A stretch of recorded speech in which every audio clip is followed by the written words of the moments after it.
So this next plenary will be focusing on resilience and aging and people who are long-term survivors of HIV. And we are very excited for this panel. I'm going to introduce the moderator for you.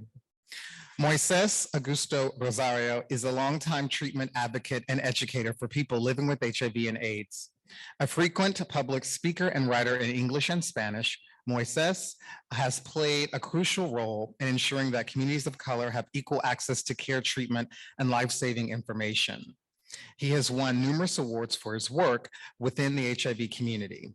He is currently the Director of Treatment at the National Minority AIDS Council in Washington, D.C., and the lead staff for NMAC's HIV 50+ Strong and Healthy program. He is a member of the DC CFAR Community Advisory Board and the Delaney's HIV AIDS Research Enterprise, also known as DARE. Previously, he worked as project manager for the International Treatment Preparedness Coalition with the HIV Collaborative Fund for HIV Treatment Preparedness, a project of the T.R.U.T.H Foundation. In this role, he is responsible for all programs in the Caribbean, Latin America, West Central Africa, and East Africa. And please welcome him as the moderator of this panel.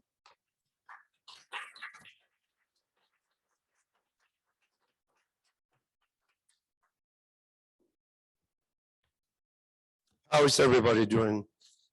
Is getting hungry? So we have a great panel for you this morning, and we are having a discussion about long-term survivors and aging and all of the representation and what does that mean for a movement. But also we're going to start that discussion with featuring a movie. This title is As We Rest on Giants. So this movie is an exploration into the life of people of color, aging and long-term survivors of HIV. As the stigma continues to ravage communities of color, this film explores all the issues about, confronting a stigma and having a journey into aging that is, worth of continuing thriving and providing the services that this community needs. So with that, we're going to start with the film. Enjoy it, and then we will come back.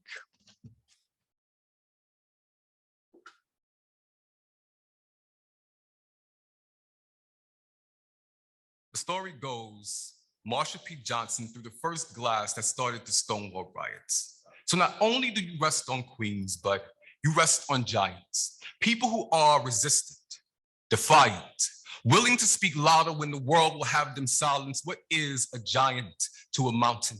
Is it not but a pebble to a man? Do you not still stand, despite statistics they have given?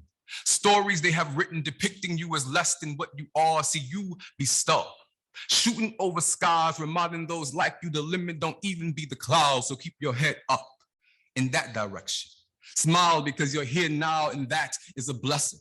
Another opportunity for someone to benefit from your presence because of you, someone got tested.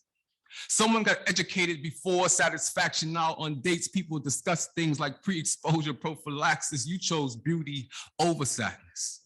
Therein lies your magic. Aren't you happy? You chose life over death.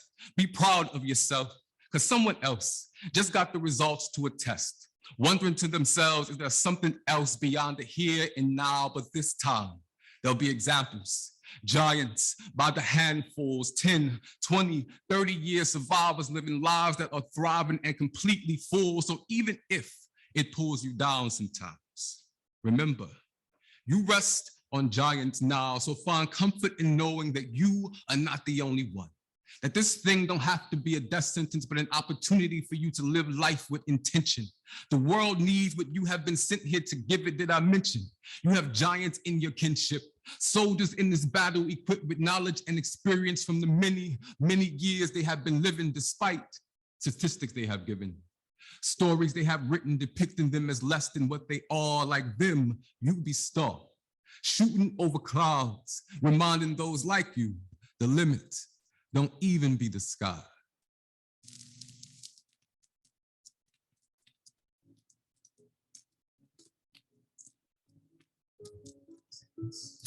Okay, wow. So going back, we'll go back to 1988, my time capsule.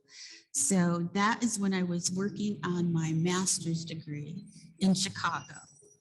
We had started hearing at the hospital I worked at about this epidemic. And by then, we're, 7 years in, and it's like, what's going on? Well, people were still very fearful at the time, very fearful of how it's transmitted, and people didn't want to touch people, be around people. So as a registered nurse at that time, I volunteered to work on what we had was our HIV ward, our floor that all the HIV patients stayed in.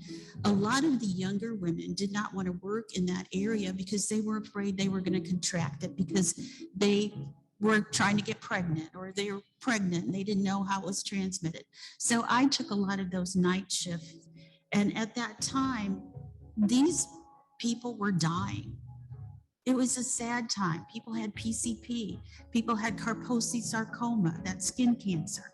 They were in isolation. You had to wear a gown and gloves to walk into the room.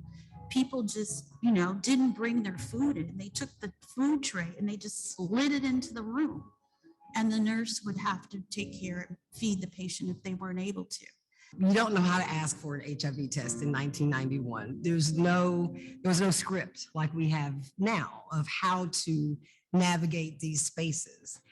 And so I went to the health center at the school and asked for the test, and it was 2 weeks. Back then you had to wait 2 weeks to get your result. So I go back 2 weeks later, and the doctor, her name was Dr. Betty Smith. And so she told me, your test results came back positive. And that feeling from the movie, The 300, when the gentleman kicks the guy into the deep hole, that's what it felt like you're being kicked into an abyss and you're just falling backwards into nothingness. And that's what it felt like. It was a lot of not knowing what life was going to hold. At the time of diagnosis, I was 17. I was a senior in high school, and I had dreams and hopes of everything. There was the thought of going to the Army. There was the thought of course, going to college. There was the thought of becoming a model. Finding out that I had a diagnosis of HIV at the age of 17 was definitely frightful.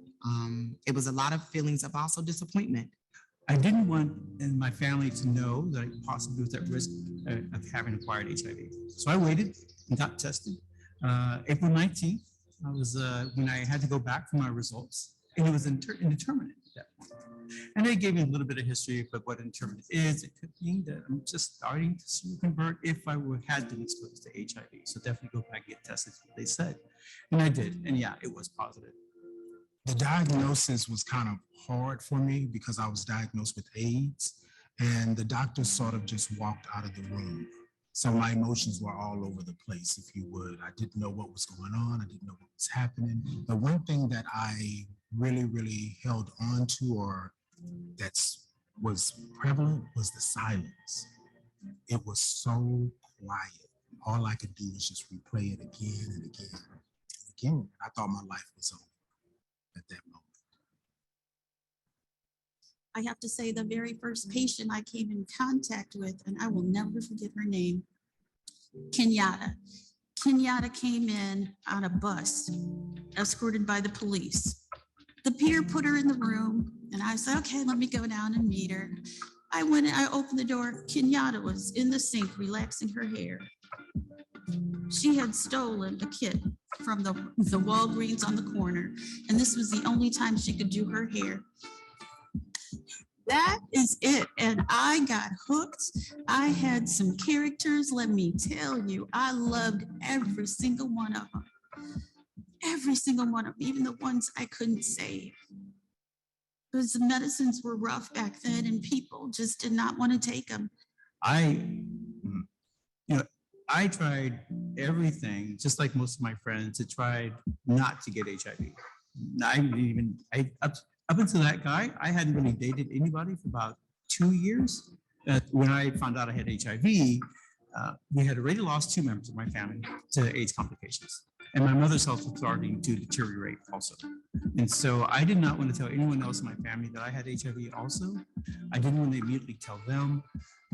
We all had a hard, difficult time dealing with our family members that had HIV and just the loss of it all, the grieving of it all, especially my mother. So I didn't want to put this on my family, letting them know that, it wasn't completely over for us yet. I notified my parents probably 2 or 3 weeks after the diagnosis. My mom came to me and said, "What's going on?" Because you know me, I'm a talky, bubbly girl, and for a couple of weeks, I'm walking around with my head hanging really, really low. And I told them. My dad's first movement was to get up, leave the house, took his keys, went to the store. And when he came back, he had a stack of books. He had gone to Barnes and Noble and he bought every book that had the word HIV or AIDS in it. And he was like, and we're going to read it and we're going to figure out what's going on. So for about 2 years, I was in and out of the hospital, and then I had this notion to where it didn't matter if I lived or died. And what happened is that I met someone that sort of turned it around for me. At the time, I was in the hospital and I met someone that was already 18 years positive. And the way that they were standing there all regal and just good looking and everything, I was like, wait, so I can make it? I can do the same thing. And then my doctor at the time basically said, the only way that we can give up on you is you give up on yourself. So at the age of 28, which was 10 years later, I had what I tell people a hardwood moment with God. And at that time, I realized that there were some things that were going on with me emotionally. And a lot of that was the denial. That was the fact that, Shadon, you're living with the diagnosis of HIV. This is your story. And so at that point, I took the reins to say, okay, I really want to choose to live despite it was just more than just going through the motions. It was actually realizing that this is your life. Coming from a family that were always moving forward, you can do it, way to go, girl, coming from that growing up, it doesn't just go away when something bad happens. It became natural to go, well, what is it? Well, where did it come from? Well, who made it? Well, how did it get here? Well, and then there was an anger because the answers were not as robust as you might want them to be, because at that time you're looking for someone to tell you how to fix the problem. The medicines that I prescribed back in the 90s, I was still prescribing 3-TC, all those harsh drugs. Ritonavir came into that, highly active. So it was liquid that gave people a numb mouth. So now we have less toxic drugs. Now there's other options. There's injectables. If people don't want to go into the office as frequently or be reminded of taking a pill, they will take an injection that keeps their viral load undetectable. So there are a lot more options now that are much easier to take. There's that whole difference of life expectancy with HIV got progressively longer and longer with the more years that we had using antiretrovirals. It wasn't just 5 months. It wasn't just 6 months. It turned out to be years. Oh man, today is awesome. I mean, it's been 30 years, and for me, it's literally every day you wake up and you're like, what? That's how it starts. Like, we're here, For years, I never had a plan for the next day. And, my friends and people who love me, they probably think I'm flighty or, Dina's never serious. I'm very serious today. I thought that death was my diagnosis. My diagnosis was actually life.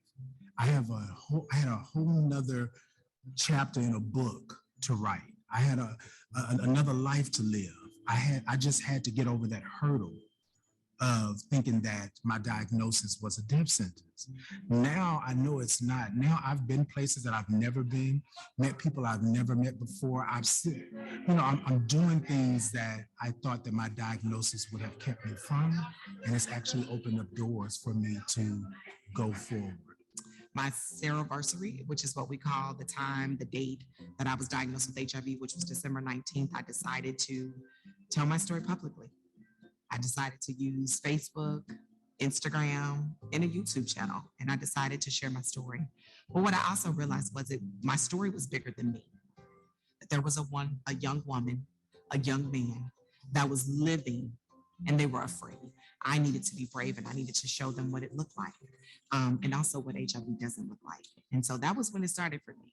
I am here to let you know that you matter, your life matters, and that you can make the choice to live and not die.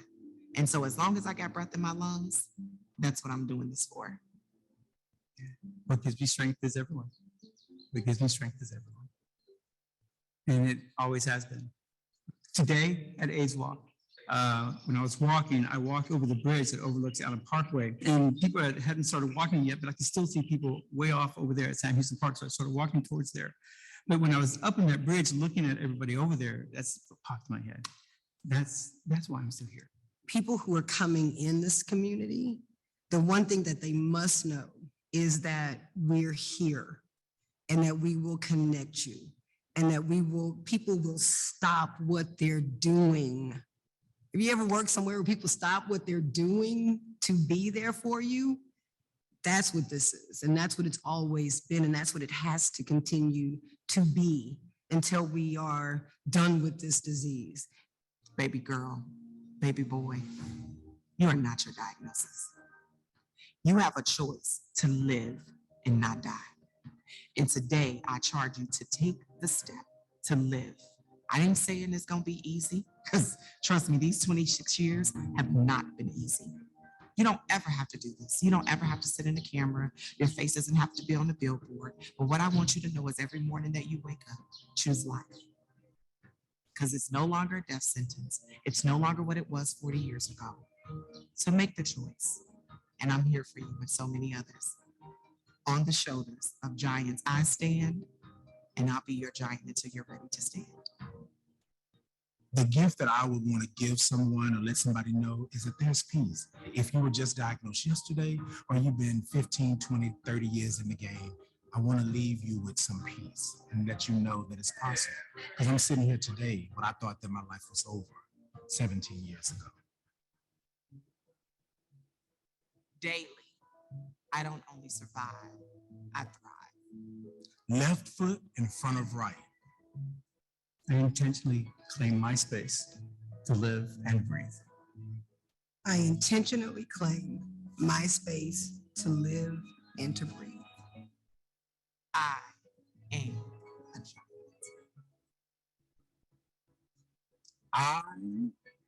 I am a giant.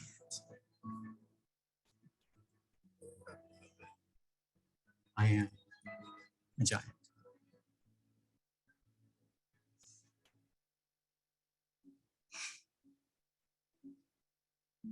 I am a giant.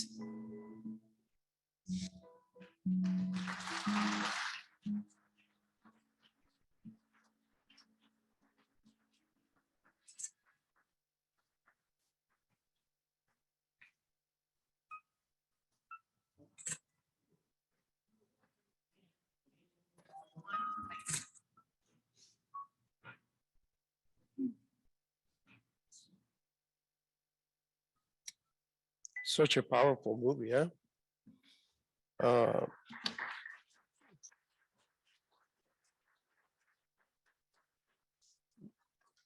Listening to the stories also made me think about, as a way of background, I've been living with HIV for 37 years, got tested in Puerto Rico in 1986.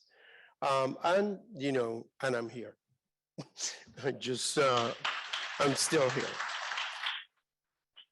But I've been privileged to to witness and participate in the building of the HIV movement from the early years.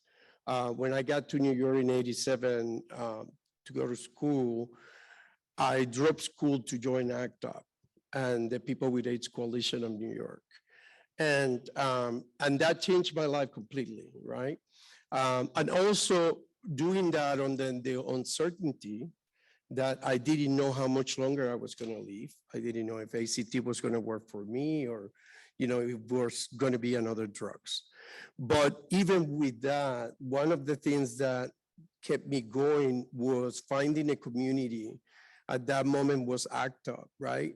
to that just embraced me, and just, seeing others with the same age, young people just wanted to leave. And with anger, we had a lot of anger going on. But like that kind of nurtured me to continue, to not question if I was going to die tomorrow or not. I just was going to keep going. So, we went from an activist grassroots movement, and then like any movement, we went through a process of, creating services, creating institutions. So it became a combination of activism, but also about institutional responses, which are two different kind of, entities, bodies. So for me, I think like now that we're going to talk about long-term survivors and storytelling, it's important that we recognize that the people living with HIV over 50 now, right? We know we're more than 50% of the people that are HIV infected, and that we will continue to grow to probably in 2030 to a 70%. That we constitute the foundation of 4 decades of building institutions and services and grassroots movements and advocacy and policies. And that is important to recognize. And it's important to understand that whatever we do today is based on that foundation of those that are still here, but also many that put their block also in the foundation and past that are not with us anymore. So for a lot of people at these days, you're young, you didn't experience that, but remember, you're standing over the shoulders of all these people. And that is meaningful, and that should give a lot of purpose to what you're doing. So today, I wanted to talk with the panel, about what does this mean when we said storytelling, right? And we saw this powerful movie about long-term survivors and the things that they're doing, today, and that they did and experienced in the past. So I'm going to introduce the panelists first because they are fierce. They're great people. And then we're going to have questions individually and then as a group. And we will then invite you to also join us in the discussion. So our first panelist and the director of the movie is Kevin Anderson. Kevin is the director of And We Rest on Giants, and serves as the founder, chief executive officer, and chief curator of the T.R.U.T.H Project Incorporated. With over 15 years of frontline public health experience in nonprofit, he brings a unique perspective utilizing a creative lens to showcase advocacy and activism. As curator, Kevin's love for the arts has produced one of the longest running queer center open mic experiences in the South, titled The Art and Soul. Love it. Anderson has been awarded the Arts and Humanities Award from Houston Mayor Sylvester Turner and the John Paul Barnidge Award for Community Justice.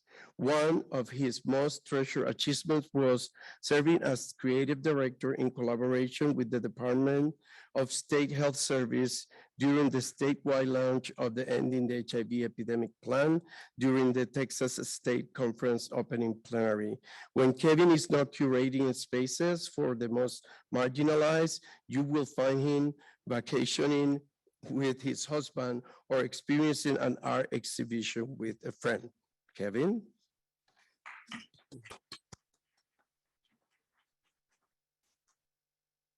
We continue with lovely colors. Bridget. Bridget is an earth with several years of HIV and infectious disease experience, currently working as the stakeholder liaison with the World Project and an avid blogger with them as well. She also writes a guest column with Positive Aware magazine called Being Bridget. In addition to her LVN license, Bridget has been certified as an AIDS care nurse and received the 2022 Patrick Kenny Certified Nurse of the Year Award. Great. Serving as the president of the Greater Palm Springs chapter of the Association of Nurses in AIDS Care, it is important to her to not only continue to build relationships between providers and patients, but also partner with other members of the HIV medical community for education and advocacy. She finds that in advocating for others, she advocates for herself and affirms her own journey. Bridget. And now, last but not least, we have Clemens Steinberg, currently serves as the director for the HRSA Ryan White HIV/AIDS Program Center for Quality Improvement and Innovation, previously known as the National Quality Center, and has led CQ2 to become the premier technical assistant resource to advance the quality of care among federally funded HIV providers and health departments across the United States. Since August of 2022, Mr. Steinberg has been successfully awarded to be the principal investigator for the capacity building component of the National SPINS project focusing on HIV and aging. And that's great. A national public component of the National SPINS project focusing on aging is a public health priority for him.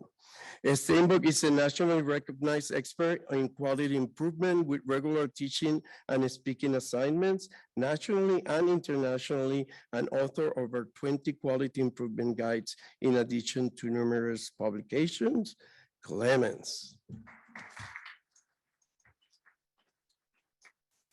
Great.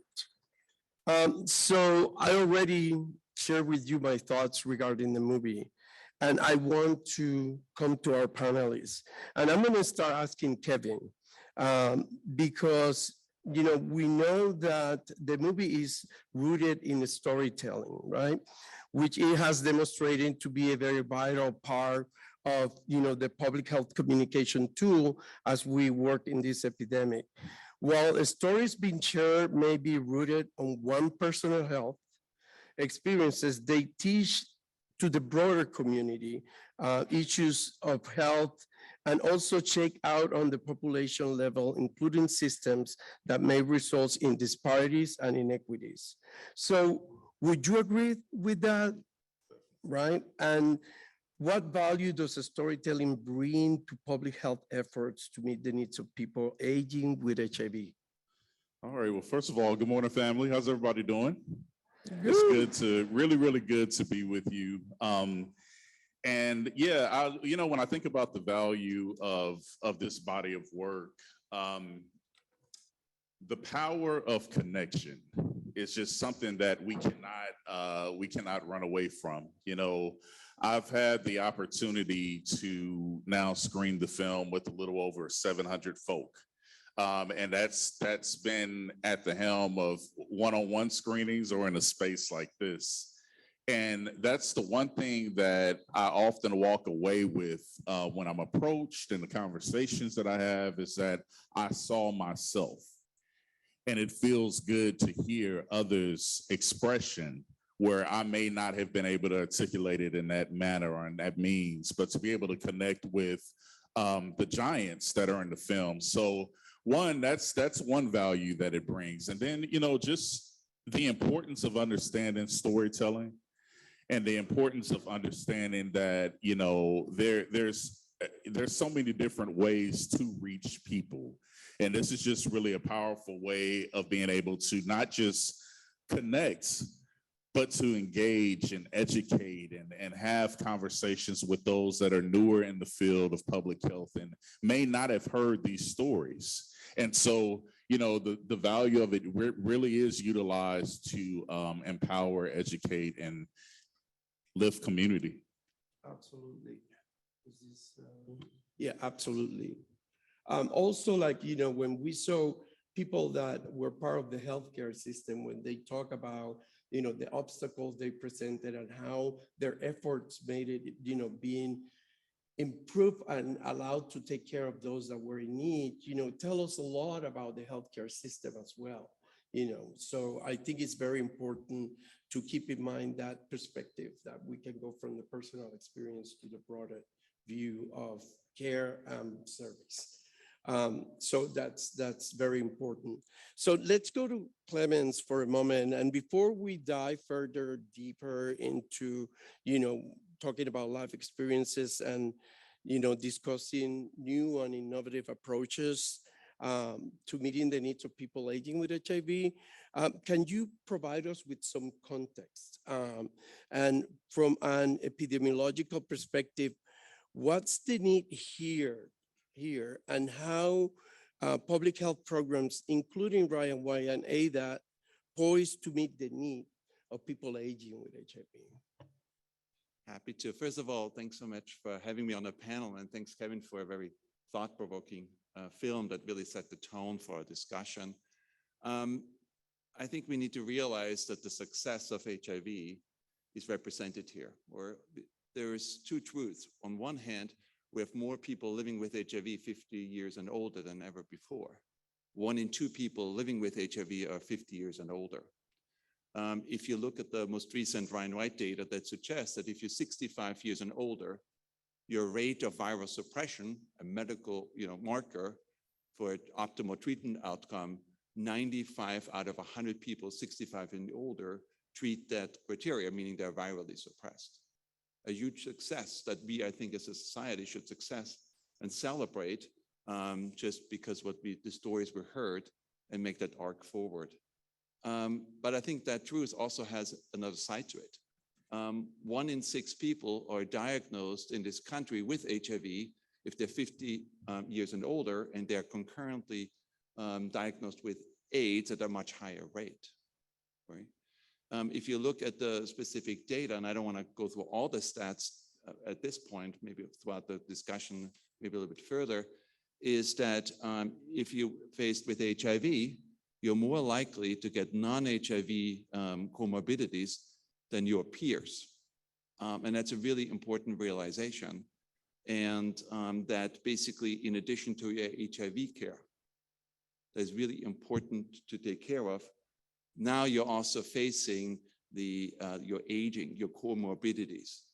And so now you have to deal with 2 systems that are often not talking to each other. And that's an important realization, because if you look at here from a medical point of view, we're doing fairly okay. There are always challenges ahead. But I think the challenge ahead of us is how we take care of people with HIV for their geriatric and other concerns that they have. And hopefully, I know that Bridget will talk a little bit about, there are not only medical markers we need to meet, but also behavioral. If you look at depression rates, that if you're 50 years and older with HIV, you're 5 times more likely to be diagnosed with that depression. I think the one lesson learned from COVID is the issue of isolation. And that's a really important realization. There is a medical care we need to take care of and have a responsibility for, but also for behavioral health. And then you're throwing the isolation. If you look at the numbers, that about 7 out of 10 people with HIV, 50 years and older, live alone. So isolation, the fact that I don't have somebody potentially can remind me to go to my doctor's appointment, clearly has issues with adherence and getting to the appointments. So I think we'll talk probably a little bit more about our SPINS initiative, but just to set the tone for our discussions. That's great. I mean, you made a very important point about, we have been for a while used to understanding that people suppress, they're doing well. That has been our goal for a while. But now with the population aging with HIV, we need to achieve that and expand, that is not only about suppression of the virus, but it's also about all the comorbidities, not just one, but multiple comorbidities on top of HIV that are happening in some cases earlier than their counterpart HIV negative. So it is, as you said, important that the systems in place, let's say Ryan White, that have done such a great job with viral suppression, it's start, working on, and you've been leading that effort, in adjusting the services or updating the services so they can respond to the new needs of this community aging with HIV. So what you're doing with the SPIN project is very, very, very important. Just to add to your point here is that I think we have very good markers of treatment outcomes for HIV. I don't think we have yet very good markers in terms of performance data as it relates to aging with HIV. Right? And I think we don't have that yet, and something we need to work on collectively and really push those measures. Because in my field, if we measure something, it increases awareness. And I think we are not there yet to really have those measures in place that are routinely reported and collected. That's absolutely true and very, very, very important for us to take care of. Okay, so Bridget, we're coming to you. I'm going to ask you to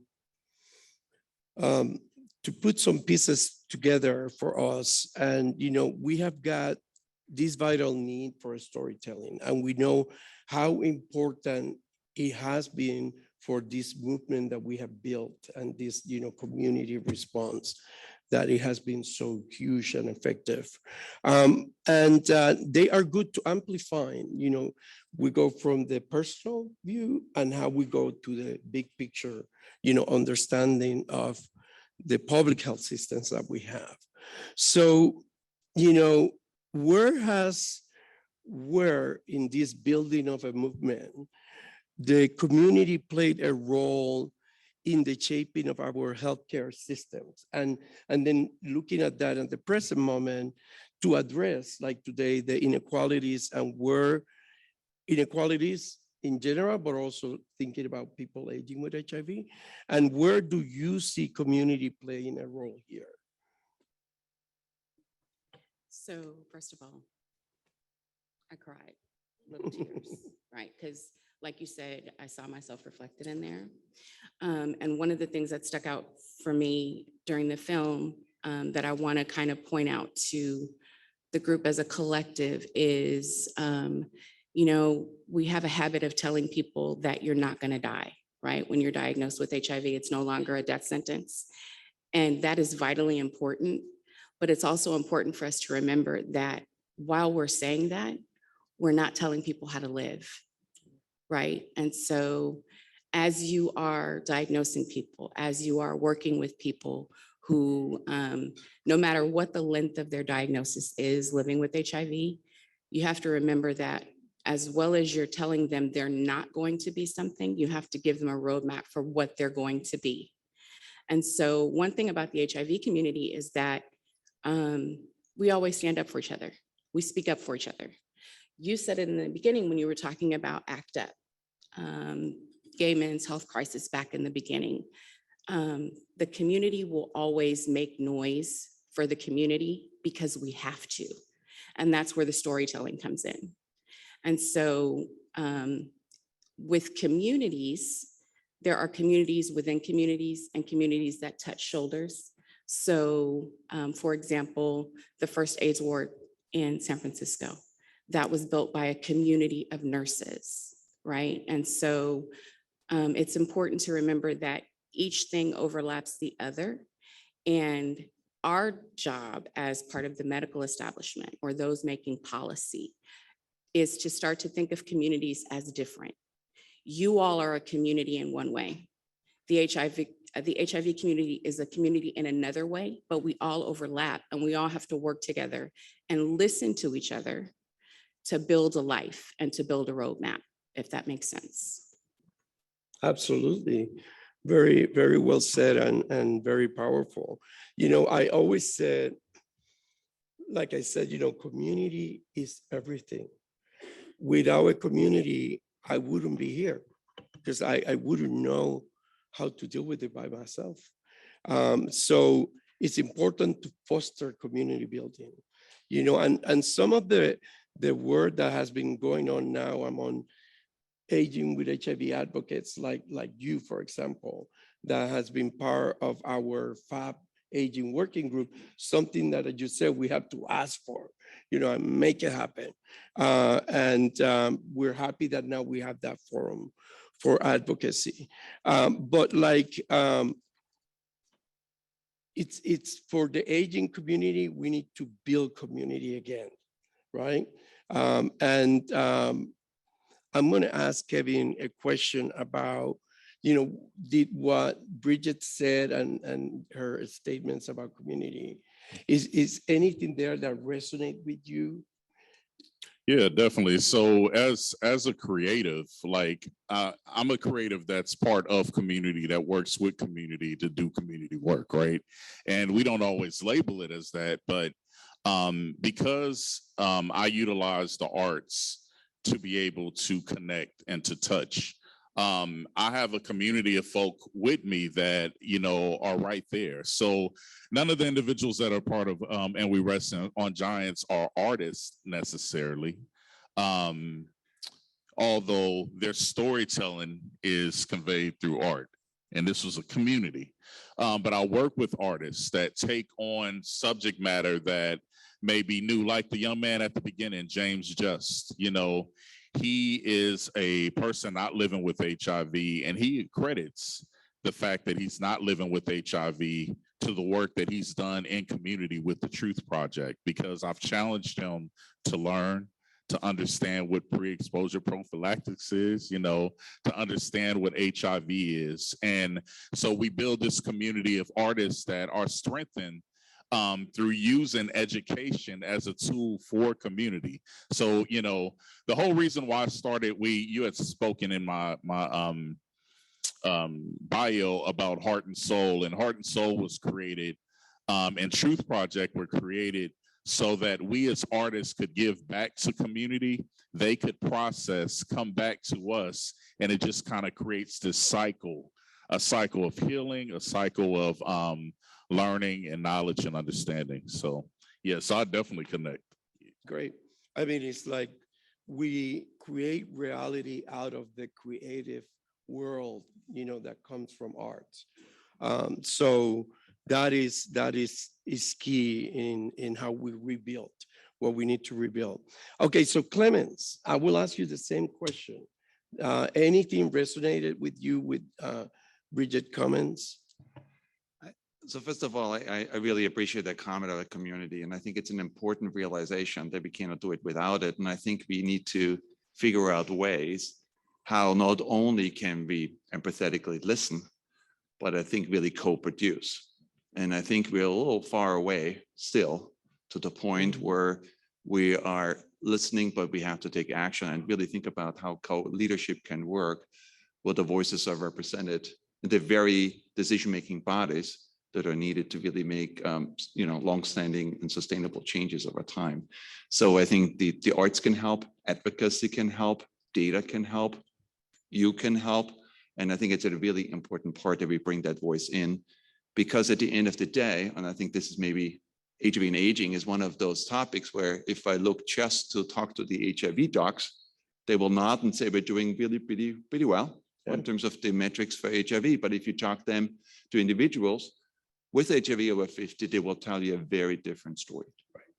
I see my HIV doctor twice a year, 3 times a year, but I cannot see my geriatrician twice a year, right, or I have to go to a different doctor, different appointment, and the records don't get transferred over. My medications, polypharmacy, classic example for all of us, I'm over 50, have to deal with. Those institutions may not talk to each other. They may even be in the same building, but they still may talk to each other. So I think they're bringing in that voice, the recognition that we rest on giants before us, that we need to integrate their voices. Yeah, I have another question for you, Clemens, because I think that the SPIN projects that you've been leading now, as I said, was something that we were asking for with HRSA and having meetings with Laura Chiver about how are we going to update, Ryan White services, how are we going to do this? And, we're very pleased to see that the SPINS project came out and we have grants out there. How could you tell us about the how you identify the innovative proposals and how the experience of being implemented has been so far in terms of, what is expected from this SPINS project Yeah. specifically. So I think the first recognition is that maybe a wonderful example of community input was that very project of HIV, and the SPINS project was a special project of national significance. They basically creating new knowledge about what can we do to integrate, to screen, to deal with comorbidities. And because of the advocacy, HRSA made the substantial financial commitment of about $14 million to invest into these 10 demonstration sites around the country. I'm here to represent the New York State Department of Health AIDS Institute, who received the grant for the capacity building. I'm also co-leading with the University of Chicago, the NORC, who are evaluating this initiative. And then just very quickly, the 10 demonstration sites around the country, all from San Diego to Colorado, Chicago, Miami, Puerto Rico, have been funded to really create new knowledge about what can we do. I'll give you one example. Frailty is a topic for those that are over 50. There are frailty tools out there. They're incredibly complicated, but they're not integrated in HIV care. So one of the sites have chosen to figure out a way how to integrate frailty screening into routine HIV care to kind of have an early score that then will be transferred to those that make a decision about preventative care. And wonderful project that also is about, I mentioned earlier about the 5 times higher rate of depression among people with HIV over 50. One of them, at the University of Chicago, is working on HIV dementia champions. The idea of democratizing dementia screening to non-clinical staff. We just started the project in August of last year, so it's probably too early about whether or not those interventions as integrated are successful, but we're all very hopeful. Hopefully report back in a year or two about where we are. The end of the day, as you all probably know about SPINS project, is not just only generating new knowledge, it's about transferring dissemination. So we hope to really package it and make it available. It is really, to make the point again, an incredibly important investment by the federal government in it, and we're a lucky recipient of this competitive grant. I also, since I see some colleagues from our New York State Department of Health, and so I'm on a big plug. New York State, as the health department, identified, again, through community input about the need for listening and taking action.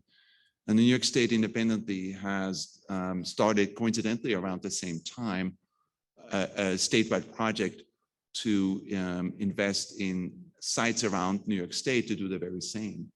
And I think it's an important investment that I would encourage others to think about. What can we do?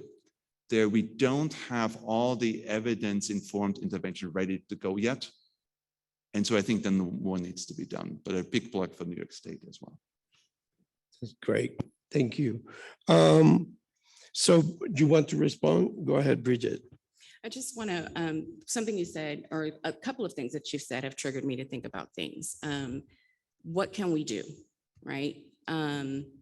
I think that it's important. Everybody always talks about thinking outside the box and coming up with new solutions. So I'm a nurse, and I tend to see things from a nursing framework and a nursing standpoint about what can we do aside from just thinking outside the box. What tools do we already have in the box that we can take out to make work, right? So there were things that used to happen in medicine. Nurses used to go to visit patients' homes. Now we only do that in cases when people are on hospice, right, at end of life, or if they have an immediate wound or a need that needs regular care, and we've kicked them out of the hospital, right? So that is a tool that clearly works. It's efficient. So why aren't we using that tool more so to check on our elders? Right? Loneliness and isolation are an issue. For some of the patients that I used to see when I was doing home health nursing, I would be the only person that they would see for a week or a month, other than the person that was bringing their groceries. So why can't we come up with policies and programs that allow nurses to go into homes to check on patients, right? To see how they're doing, to reduce that isolation, to check on the status of their home for issues like frailty when it comes to falls. So it's not just thinking outside of the box, it's thinking about the tools that we currently have and using those in a way that serves the needs of the people that we're talking about. And the other thing, you mentioned viral suppression. And I think that sometimes people conflate viral suppression with people being okay or people being resilient. And just from my perspective as a Black woman, sometimes people get sick and tired of being resilient, right? Because that requires a lot of effort. And so remember that even if your patient is virally suppressed and their HIV is under control, that doesn't necessarily mean that they're okay. And their resilience and the lessons that they've learned over a period of time living with HIV may not be serving them. So it's important to really look at people and look at the whole situation. Stigma is, for a lot of people who've been living with HIV for a long time, stigma is not their biggest problem. Taking their HIV medication is not their biggest problem. My biggest problem right now is my knee when I get up in the morning. I may not look 50, but I assure you, my knee tells me every day, right? So those are the things, it's the whole person and the whole picture. It is a life with HIV, not HIV in a life. That's it. That's beautiful and perfect. And I think that you made me about the home care issue. It's very important to think about what we can do, what you can do, because what we're facing with people aging with HIV that are, LGBTQ, that have to go to a home. And then they face the fact that some of them are afraid that they're going to be discriminated against by their peers. And some of them are, and they are kind of like obligated to go back into the closet because, they are afraid of, being, going through any represalia, I don't know how to say that, but any issue that could hurt them. And that is very important. And also because people aging with HIV are going to deal with HIV, but also they're going to be living with comorbidities. And the addition, like she said, when I realized, and I'll share a little bit about this because it's a little personal. I've been always very positive, outgoing, give me that pill. What do I need to do? Okay, I take the 20 pills, whatever you want me to do, I'll do it. And I could be disciplined about it. But this transition to get older has been different and has been a little difficult. And it has been scary to think when I started to see again, right? I never made it to the 1 pills a day, never made it to that. So when I started to see that I have this little plate, I'm like an old lady, that I put my pills, just to make sure I take the right ones. So when I started to see that the pills started to increase, hard, 2 or 3, arthritis, et cetera, I got upset, I got sad. And I got sad thinking, oh my God, all these years living in this kind of, okay, I have to go to doctor's appointments. I have to make sure I take all my pills, get all the blood work. I thought I was going to get a break from it, but it's not going to happen. And actually, probably now it's going to be more difficult. I had a sense of despair at that moment. And I think that is something that we need to keep in mind because it's triggering some trauma that we went through already as we figure out how we survive with HIV. So Kevin, I'm going to ask Kevin in relation to what you said, your comments about innovative things we can do, where do we see the gaps? And then I go to you, Clemens. So, man, gaps. Yeah, so, when I think about gaps, so I'm from the South. I live in Houston, and Texas is Texas. And, You know, but one thing that I do know, a good friend of mine, Dina Gray, you know, I'm thinking about her right now because she's in rural Texas, where, you know, she and I have conversations about her really trying to ensure that the community has what they need and how challenging it can be to access. So when I think about gaps, I think about funding and access in rural communities. And I know that I've began seeing more funding opportunities for rural communities.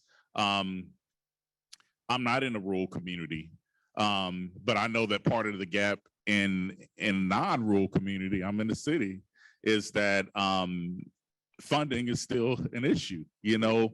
So for the T.R.U.T.H Project, so we have 2 programs that are centered around aging, and they're brand new. But one is We Thrive, and then the other is Phase 2, and Phase 2 is for Black gay men 50 plus. And so as those are launching, like, the intentionality around creating that space is because of the gaps that I've seen, the conversations that I've had. Like, I go to community when I begin any process of trying to create for community. So I went to community, took some brothers to breakfast and said, hey, and they're all above the age of 50 living with HIV, and said, what are the needs? What are the needs? What do you all want? And I like the fact that earlier, and I'm hearing it from others, so it's important. Isolation was probably one of the biggest pieces that I heard from my older brothers, because they have been alone. There is a bit of a divide when it comes to, you know, the experiences. And so, you know, just trying to really be conscious and creating space. And when we think of grassroots organizations, the reality is I'm reminded often that we do a lot with a little. So changing that narrative from a little to actually having more, so that we can do more because we're directly connected with community. So that's my thought around gaps. That's great. Yeah. Absolutely, funding. And isolation has been a big issue for us. I wanted to just quickly, there's a saying, a journey of a million steps starts with one. And the question right now is like, what's the one step we can do tomorrow? Not awaiting kind of 2 years from now when we publish the wonderful work of the Spins Project. And here are a few ideas I wanted to share. One is, I think as mentioned earlier, we have to empathetically listen, inviting people to the table to hear what their needs are, and asking well beyond HIV care. And that's a really important part. Think about mental health, think about behavioral health, think about isolation, many other things we talked about. A couple of other things. One is that I would suggest to really think about data drill downs. Look at the data and see whether those aging older in your community face different barriers than other populations, right? We talked earlier just on a table about whether or not people 50 years and older are facing more housing instability. And the question is, well, the result is maybe in your data. So I think that's an active step you can take fairly quickly. There are HIV guidelines out there that specifically address HIV and aging. There are federal guidelines, also the New York State Department of Health, which has its own HIV guidelines program, very unique. They actually issued a wonderful HIV guidelines by Dr. Seeger, very accessible. Anybody can read it. A social worker, a medical doctor, somebody at the front desk can do so. So it's very easy to do. The AETC has also a wonderful training curriculum, an HIV and aging toolkit that you can download and share, something that's really out there for everybody to do. And then the other thing I can think of is also that because of it, to train your current HIV providers, whether they're medical providers, whether they're case managers, whether other staff, to really set the tone to kind of look at the aging as a different component of those with HIV. Because we all know those with HIV, that's only one part of it, and we need to look beyond. That's great. Well, I'm going to use the opportunity. Let's start to wrap up. So with your comment now, if you can tell us a call for action, that you can share with the audience? Piggybacking, call to action, providers, education. We have to start thinking of, remember I was talking about communities and circles, right? So your go-to should not just be your HIV providers. We have to start integrating and using other providers and in a way forcing them or pushing them to start to learn about HIV care. More and more of the population is aging with HIV. There are not enough geriatric care providers who know about HIV. There are not enough GI doctors who know about HIV. There are not enough obstetricians who know about HIV. It's become such a specialty, and it shouldn't be, because there are way too many of us living with this disease for it to still be a specialty at this point. We're 40 years in, come on, let's be real. So that is part of the call to action, is to start to encourage, push, yell, kick in the butt, other providers to get involved in this and really learn what's going on with the people that they're taking care of. Just real quick, I saw an OBGYN. And when I said I was HIV positive, I literally saw all of the atoms in the room pause while he turned around and looked at me and said, "You have AIDS." And I said, "No, I have HIV." And he literally said to me, "Well, isn't it the same thing?" And this was not that long ago. So my call to action would be to use whatever resources you have at hand, whatever relationships you have with hospitals, clinics, places like that, to start to use those relationships to educate that HIV is here, that people living with HIV are here, and we're not going anywhere. And we're not gonna medicate our way out of this epidemic, right? And so we need to use all of the tools that we have available to us. Thank you. Kevin. Yeah, I would just, my thought, and thank you, Bridget. Thank you.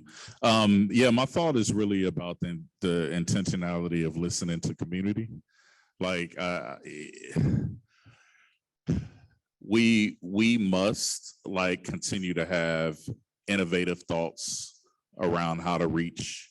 I happen to do that through the arts, but the reality is it has to be made available, and like listen to what the community needs.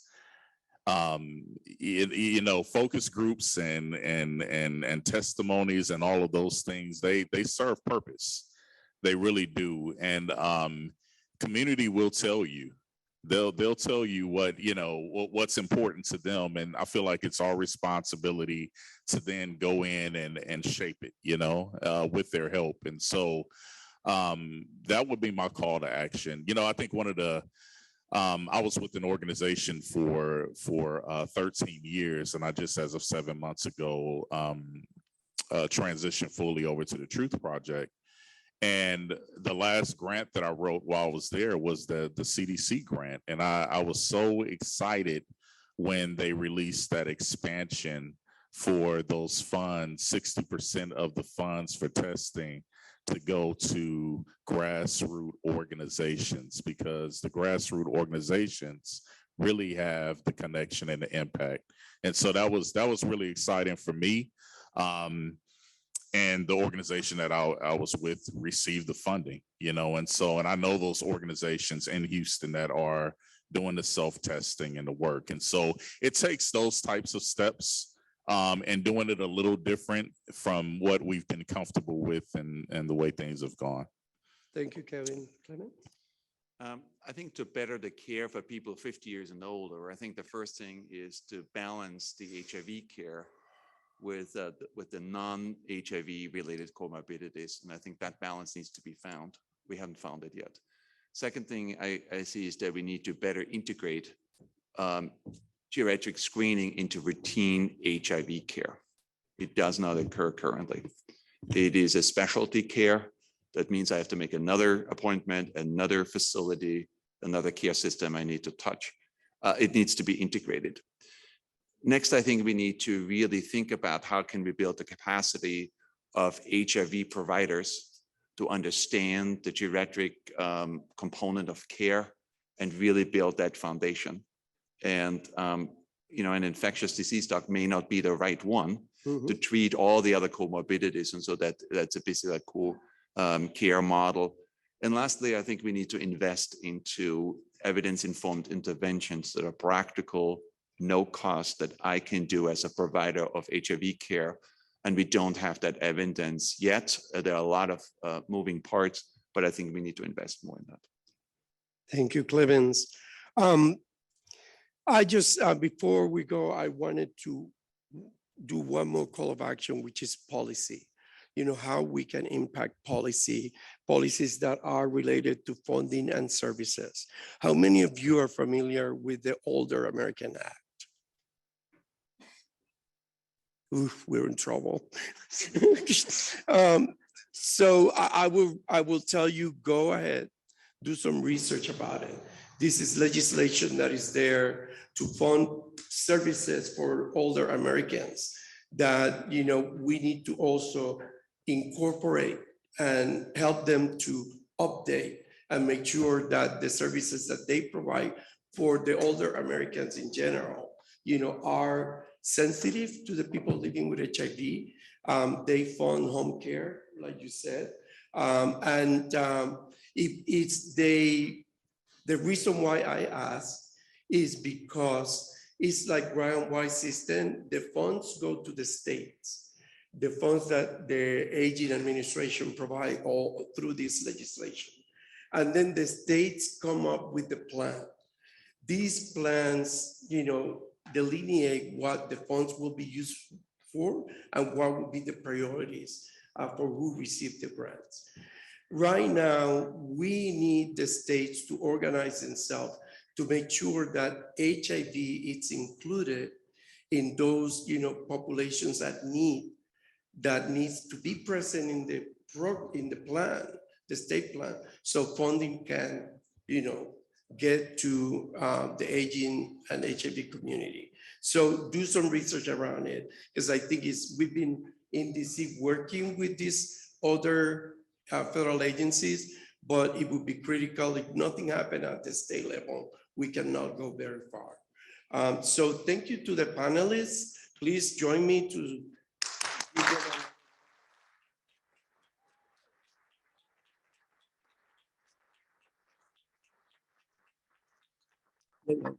Thank you.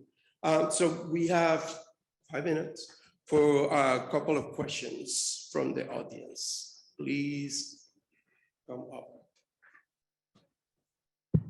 Hi, Katie from Michigan. Our Michigan team has a real dedication to chronic disease management and aging services. And we've done a lot of innovative programs, some of which have been really effective and some of which have not, around sort of chronic kidney disease and hypertension and diabetes. I really did want to emphasize, I think, our continued need to work with, I think it's CMS on the nursing home. We have heard a lot of reports of people who have had, I think a temporary stay required in a nursing home, probably for some amount of rehab, who have completely lost their viral suppression and have been closeted and traumatized. I don't know what regulatory requirements nursing homes have for LGBT cultural humility training. I would assume not enough. You think nothing? We have agencies like SAGE. That they Yes. have been working Yeah. specifically with the LGBTQ community, Yeah. and now they're integrating HIV. Yeah. So I really support what you're saying there. I'm worried about that going forward.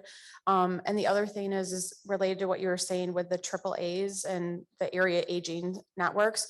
They have a lot of resources to help keep people in their home, things like grab bars in the bathroom and tools like that they can support with, but they also, I think, need a lot of LGBT competency. And so creating coalitions now, just meet with them, get your Ryan White providers and case managers in the room with their AAA staff to start trying to work on that. And the training, I think, is really important. Excellent. That's what I'm talking about. I think it's really sad that we have to teach humans how to be humans, right?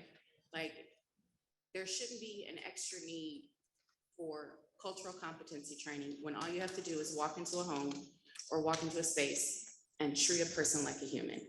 Unfortunately, it's necessary. And so that should be one of the things that gets considered when you're talking about how you're going to allocate funds and how policy is going to go. Because it is becoming harder and harder to imagine aging in place, aging in your home, being able to keep your home. And going into homes, I live in Palm Springs, which is an older community. And that is one of the main things that I hear is concerns about if I go into a nursing home, are they going to be able to understand the value of my medication? Do they know what my medication is for? Are they still going to be scared to touch me 40 years in? Like I've trained nursing students who came into my clinic that I worked at and put on gloves to do vitals because this is what their instructors are teaching them. And so that's what I was saying about education being critical and getting to other clinicians and other providers being critical, because we can't keep treating this as a specialty because what you're talking about is going to continue to happen. Yeah. The mission of the Older American Act and the T.R.U.T.H is to facilitate people aging in place at home. So it's important what you said about building collaboration. Any other question?